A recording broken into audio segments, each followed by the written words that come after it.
पुत्रदा एकादशी पूरे साल में 2 बार आती है। एक श्रावण के महीने में आती है, दूसरी पोषादिक्रम में आती है। श्रावण के महीने की जो पुत्रदा एकादशी होती है, ये संतान की वृद्धि करने वाली होती है। शंकर जी के मंदिर में जाकर, भगवान शिव के मंदिर में पूजन करके घी का 1 कटोरी में घी और 1 कटोरी में खीर शंकर के सामने रख देते हैं। भगवान शंकर के मंदिर पर चौखट पर घी का दिया लगा देते हैं। शंकर जी की चढ़ी हुई 1 बेलपत्र साथ में रखें और 1 बेलपत्र को उठाकर शंकर जी के मंदिर की चौखट पे ही बैठकर चबा चबा कर खा लेते हैं। जो 1 बेलपत्र लेकर आए हैं वो अपने पति को खिला देते हैं। कहते हैं पुत्रदा एकादशी के दिन ये कर लेने पर संतान की प्राप्ति हो जाती है, पुत्र की प्राप्ति हो जाती है। ये वो एकादशी जिसके घर में कमाने वाले 2-4 हैं, पैसा तो आ रहा है और घर में टिक नहीं रहा, डॉक्टर में, पुलिस में, एक्सीडेंट आदि में, कहीं गलत जगह पर व्यसन में अगर पैसा जा रहा है, जुए में, मांसाहार, मदिरा पान, या कहीं आया पैसा आने में कमी नहीं, आ रहा है पर टिक नहीं रहा, रुक नहीं रहा। कोई मांगने आ गया, दे दिया, फिर वहां से अपने पास नहीं आ रहा, अपन कह रहे हैं भैया हमारा पैसा लौटा दो, नहीं आ रहा। तो महाराज शिव महापुराण की कथा कहती है एकादशी के दिन गंगा के जल में मात्र 7 बेलपत्री डालकर जो नंदीश्वर भगवान अर्थात जो शंकर जी के शिवलिंग के सामने नंदी होता है, उस नंदी के चरण पर गंगा का जल चढ़ाकर बेलपत्री शिव पर समर्पित कर देता है, उसके घर में रुपया रुकना चालू हो जाता है। फिर वो गलत जगह पर नहीं जाता, गलत स्थान पर वो धन जाएगा ही नहीं। बेटा अगर व्यसन में पड़ा हुआ है, मदिरा पान में पड़ा हुआ है, मांसाहार में, जुए आदि में जा रहा है, तुम्हें लग रहा है कि मेरा बेटा गलत मार्ग पर जा रहा है, ये मित्र दोस्ती गलत हो रही है, वो सही जगह पर आ जाए।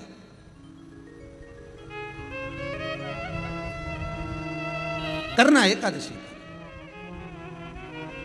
कई लोग इसको धन के लिए भी करते हैं, संपदा के लिए। संपदा के लिए अर्थात जिसका व्यापार नहीं चलता, जिसके घर में पैसा नहीं आता, या नौकरी नहीं लग रही, या सर्विस नहीं लग रही, आप अप्लाई कर रहे हो, जगह जगह जाकर इंटरव्यू भी दे रहे हो और पैसा नहीं आता, तो उसके लिए भी प्रयास किया जाता है। पर उसके लिए यहाँ पर जो धन के लिए करते हैं, उसके लिए विष्णुपदी के लिए करते हैं। मतलब जैसे गंगा के जल में तुलसी के 11 पत्ते डाले जाते हैं। कितने पत्ते डालते हैं? 11 तुलसी के पत्ते डालते हैं, और उसको किसी भी नारायण के मंदिर में, राम कृष्ण शिव, शंकर नहीं, राम कृष्ण भगवान विष्णु दत्त आदि जितने नारायण के मंदिर हैं, उस मंदिर में किसी भी पात्र में, एक छोटे से पात्र में उसको भरकर रखी जाते हैं महाराज। उससे भी जॉब, सर्विस, नौकरी में सफलता प्राप्त हो जाती है। परंतु वो भी एकादशी को ही होता है। कुछ देर तक पात्र को रखा जाता है, फिर वही पात्र का जल किसी भी वृक्ष के नीचे डाल दिया जाता है, उससे भी नौकरी के लिए फायदा मिलता है। गंगा का जल कोई साधारण नहीं। भागीरथ बाबा तब साधना में लगे, तो उनका हृदय, चित्त, वृत्ति, मन बाबा में लगे। देवराज ने मन लगाया नहीं, और नहीं लगाया, इसके बाद भी बाबा की करुणा देखिए कितनी हुई कि मरा, प्राण छूटे तो शिवधाम मिल गया। और उसके बाद भी बाबा की कितनी कृपा कि शिवधाम में भी जाने के बाद भगवान शंकर की सेवा में तल्लीन। शिव महापुराण की कथा कहती है, एक बिंदुक नाम का ब्राह्मण था जिसकी धर्मपत्नी का नाम चंचुला देवी था।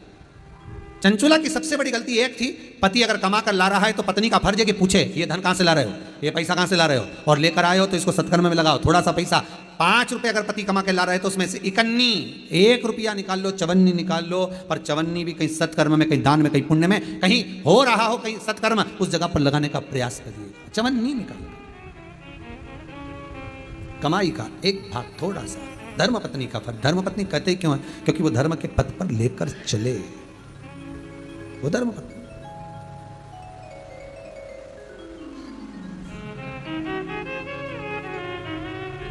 पैसा, धन ज़्यादा आने लगे तो पत्नी को कहना चाहिए कि देखो थोड़ा बहुत मेरा मन है, शिव महापुराण की कथा हो जाए, या फिर कहीं सत्कर्म में लग जाए, कहीं ब्राह्मण भोज, साधु भोज, सन्यासी भोज, गुरु जन में, संत जन में, साधु जन में, तपस्वी जन में कहीं लग जाए। ये धर्मपत्नी, जहां धर्म जुड़ा हुआ हो वो धर्म। महाराज चंचुला देवी ने पूछा नहीं, पति आ रहा था धन चुरा कर लेकर, पानी में गिर गया, मर गया, प्राण छूट गया। पहले भी शिव पुराण में कहा 3 तरह से मरे हुए व्यक्ति की गति नहीं है, उसको मोक्ष नहीं है। पहला पानी में डूब कर मरा हुआ, दूसरा सर्प के डसे से मरा हुआ, तीसरा स्त्री के हाथ से, नारी के हाथ से मरा हुआ व्यक्ति। इसकी गति नहीं है, मोक्ष नहीं है इसकी। इनकी गति केवल एक है, वो है शिव महापुराण की कथा। अगर कोई पानी में डूबकर मर भी गया है तो उसके परिवार का, उसके कुल का व्यक्ति अगर एक बार शंकर की कथा भले यहाँ आकर ना सुने, टीवी के सामने भी बैठकर सुन रहा है तो भी वो फल देगा, मोबाइल पर सुन रहा है तो भी वो फल देगा। एक अंश हम माताओं से निवेदन करते हैं, बार बार कहते हैं, स्त्री के गर्भ में अगर कोई कुंवारी अवस्था का मर गया, 3 महीना, 4 महीना, 6 महीना, 8 महीना, या जन्म लेने के बाद कुंवारी अवस्था में कोई शांत हो गया हो, कोई मर गया हो, तो महाराज हम बार बार कहते हैं कि जिंदगी में एक बार शिव महापुराण की कथा का रसस्वादन अवश्य करें। जिससे क्यों? क्योंकि शिव पुराण में, अन्य पुराणों में स्पष्ट कहा गया है, कुंवारी अवस्था में मरने वाले का ना तो पिंड होता है, ना तर्पण होता है, ना तिलांजलि होती है, ना ब्राह्मण भोजन करे तो उसका भाग मिलता है, उसको उसका लाभ नहीं मिलता। भले तुम तिलांजलि करो, तर्पण करो, कुछ भी करो, उसका भाग नहीं मिलेगा। उसको भाग कम मिलता है जब उसके परिवार का कोई व्यक्ति शिव महापुराण की कथा का रसस्वादन कर लेता है, कथा श्रवण कर लेता है। कथा सुनने के बाद उसको पिंड भी मिलने लगता है, ब्राह्मण भोज भी मिलने लगता है, उसको सारा सुख प्राप्त होने लगता है, वो जीव की गति हो। यदि कोई बुद्धि से विकलांग हो, विवेक काम नहीं कर रहा,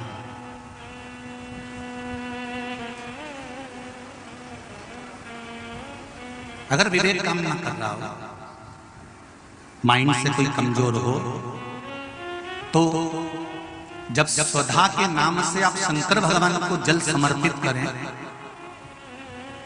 स्वधा स्वधा कहकर उस जल को समर्पित करें, तो पितरों का स्मरण कर कर वही स्वधा को समर्पित किया गया जल, जिसको विवेक की तकलीफ होती है, बुद्धि की तकलीफ होती है, अपने पितरों का, अपने पूर्वजों का स्मरण कर कर उस जल को उस विवेकहीन व्यक्ति के दोनों भुकुटियों के पास में लगा देना चाहिए, थोड़ा सा।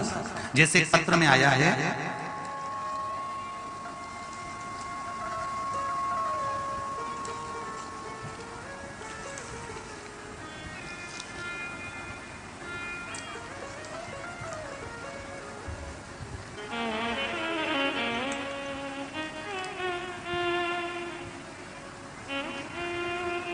अमन मिश्रा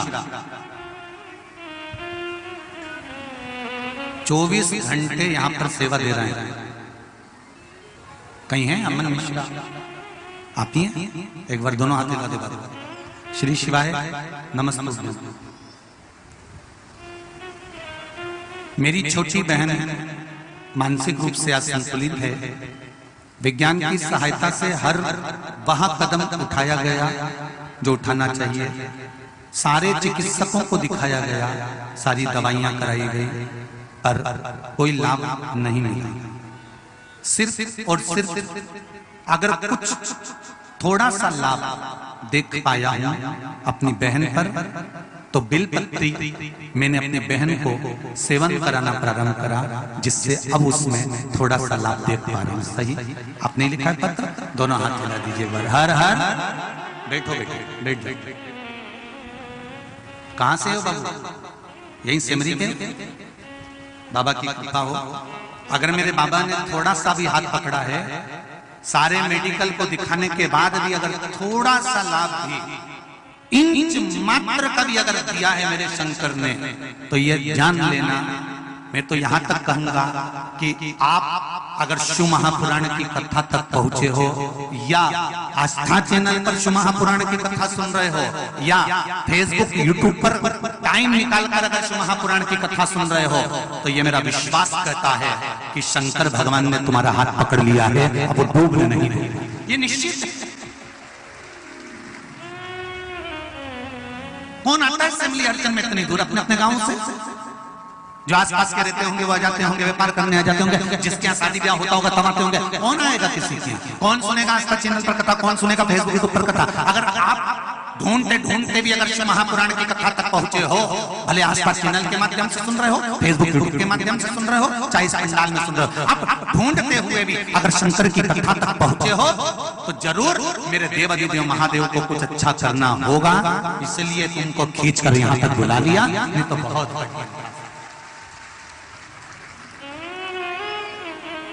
कहीं मेरे देवादिदेव महादेव को करना होगा। इंच मात्र भी अगर थोड़ा सा उसने हाथ पकड़ा है तो वो कृपा जरूर करेगा, वो जरूर कृपा करेगा। मैंने तेरे ही भरोसे ओ बाबा तेरे ही भरोसे हवा विच उड़ती जावांगी बाबा डोर तो छठी में कटी जावांगी ओ बाबा मेरी पदम भोले मेरी पदम हवा विच उड़ती जावांगी बाबा डोर हतो छठी में कटी जावांगी। शिव ने अगर हाथ पकड़ा है मेरे शिवकर ने, मेरे ओघड़दानी ने, मेरे त्रिकालदर्शी ने, मेरे कैलाशी अविनाशी ने अगर हाथ पकड़ा है तो वो छोड़ेगा नहीं।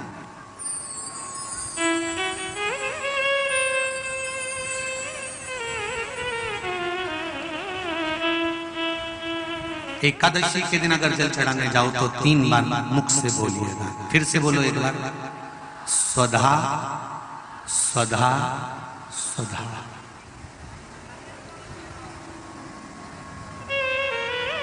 ज्यादा पितृदोष हो, ज्यादा तकलीफ चल रही हो, बहुत ज्यादा कष्ट में हो तो शिव मंदिर में बैठकर या घर के मटका परिंडा या पूजन वाली जगह पर बैठकर 12 श्लोक का सुधा स्तोत्र का पाठ भी कर सकते।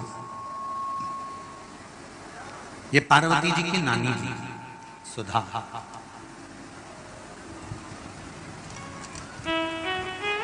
जो भगवान शिव का अभिषेक करना, पूजन करना, अर्चना करना, मंत्र जाप करना, स्मरण करना, नित्य प्रति शिव पूजन में डूबी रहना, इनका एक ही काम था। थी पितरों की पत्नी,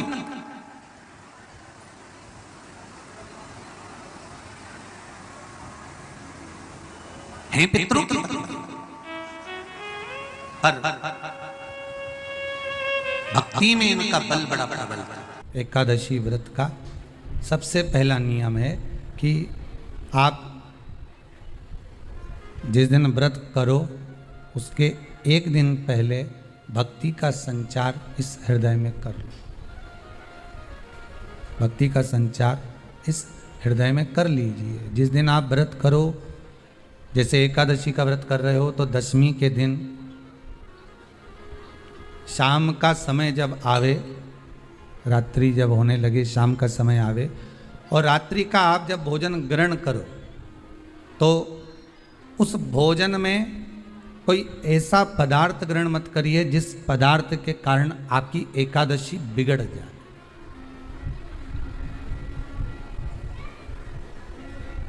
कोई बेकार भोजन में ग्रहण नहीं करना, श्रेष्ठ भोजन ग्रहण करिए दशमी के। और एकादशी का दूसरा नियम बहुत ध्यान से सुनिएगा। जिस दिन आपकी एकादशी का व्रत हो उस दिन प्रयास करिएगा कि अपने हाथ से किसी भी वृक्ष की कोई पत्ती टूटे ना। अपने हाथ से किसी भी वृक्ष की, पौधे की, किसी भी वृक्ष की पत्ती अपने हाथ से ना टूटे। बहुत ध्यान दीजिएगा महाराज। एकादशी का ये दूसरा नियम है कि अपने हाथ से किसी पौधे की, किसी वृक्ष की, किसी डाली की कोई पत्ती टूटे ना, कोई पत्ती ना टूटे, इसका प्रयास करिए।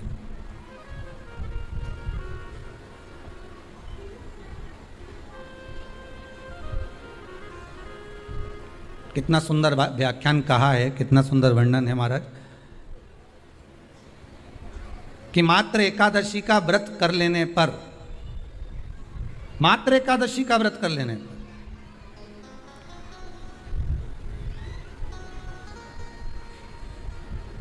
जो पूर्व में किया गया हमारा पाप कर्म है, हमने किसी जीव की हत्या करी है, हमने किसी को कष्ट प्रदान करा है, हमने किसी को अपशब्द कहा है, हमने किसी को ताने दिए, हमने किसी को आड़ा टेढ़ा कहा है, हमने किसी को गालियां दे दी है, मात्र एकादशी का व्रत ही कर लेने पर ये सारे जो दोष हैं वो समाप्त हो जाते हैं।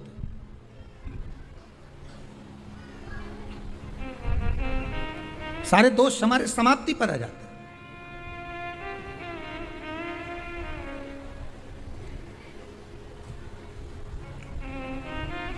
अब एक विचार करिएगा थोड़ा सा अपने मन में, अपने चित्त में, अपनी वृत्ति में एक बात उतारिएगा, एक अपने मन में एक बात को उतार कर रखिएगा कि आप अपने पाप को, अपने पाप कर्म को जिस दिन छिन्न करने वाले हो, समाप्त करने वाले हो, अपने पाप को आप जिस दिन समाप्ति पर लेकर जा रहे हो, तो उसके एक दिन पहले आपको प्रसन्नता होना चाहिए कि नहीं होना चाहिए कि कल मेरा पाप कटने वाला है, कल मेरा पाप समाप्त होने वाला है। जो मैंने पाप कर्म करा है वो समाप्त होगा, जो मैंने पाप कर्म करा है वो कल समाप्त हो जाएगा। तो एक दिन पहले आपके चेहरे पर प्रसन्नता हो कि ना हो?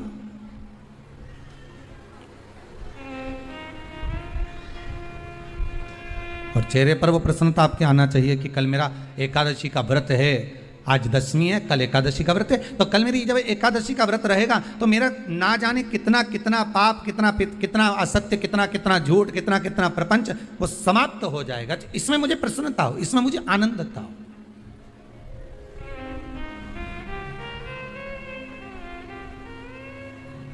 तो क्या कहा गया कि प्रयास करिएगा कि एकादशी के दिन कोई वृक्ष की, कोई डाली की, कोई कोपल की कोई पत्ती ना तोड़ी जाए। क्यों?